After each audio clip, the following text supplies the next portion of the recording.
Bonjour à tous, on commence ce tour de la presse sportive en Italie avec la fin de la 22e journée de Serie A. Et hier soir, le Napoli s'est relancé dans la course à l'Europe en allant s'imposer sur la pelouse de la Sampdoria 4-2.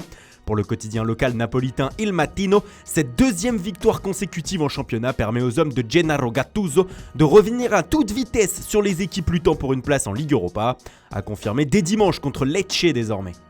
Hier aussi, on a appris la nouvelle blessure d'Ousmane Dembélé. À peine revenu sur les terrains d'entraînement, le champion du monde 2018 a ressenti une gêne au niveau de la cuisse droite.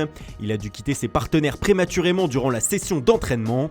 Cette nouvelle blessure inquiète la presse espagnole, notamment le quotidien Sport qui parle d'un minimum de 15 jours d'arrêt pour Dembélé. Du coup, le média parle de situation limite à quelques semaines du 8e de finale aller de Ligue des Champions contre Naples, car seulement 3 attaquants de métier sont disponibles au sein de l'effectif Blaugrana. Autre inquiétude, celle concernant Gérard Piqué. Le défenseur central fait les gros titres du quotidien El País aujourd'hui. L'Espagnol n'a jamais été aussi sanctionné durant sa carrière qu'actuellement, avec 14 cartons jaunes en 28 matchs cette saison. Le signe d'un déclin pour le taulier catalan. On reste en Espagne mais direction Madrid désormais, avec un Français en une de Marca ce matin, et ce n'est ni Zinedine Zidane, ni Raphaël Varane, ni Karim Benzema.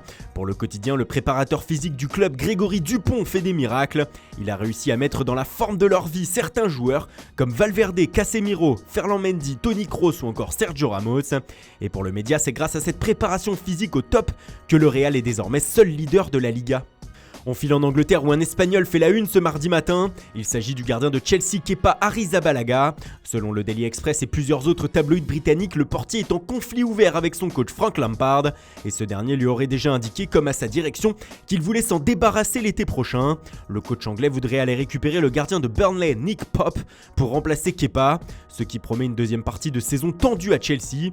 D'ailleurs, cette situation précaire pour l'Espagnol inquiète dans son pays. Celui qui est numéro 2 derrière De Gea se complique la tâche pour l'Euro en enchaînant les performances moyennes avec son club, comme l'explique AS. 2020 pourrait être un tournant dans la carrière de l'ancien portier de Bilbao. Toujours autre manche, The Times évoque l'actualité de Manchester City ce matin et le très sérieux quotidien britannique explique que Pep Guardiola se penche déjà sur le recrutement de l'été prochain. Le technicien espagnol voudrait recruter 2 défenseurs centraux lors du mercato afin d'avoir 3 joueurs de très haut niveau à ce poste avec Aymeric Laporte.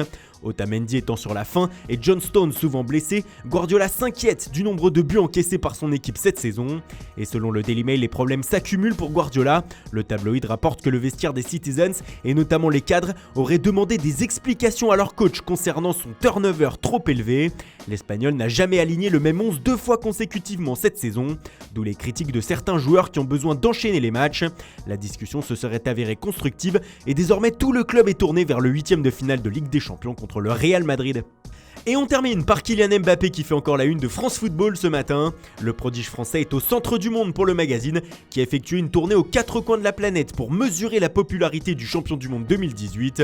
Et ce qui en est ressorti, c'est que le Parisien est une véritable attraction. Il fait se lever les foules partout où il passe et dire qu'il n'a que 21 ans.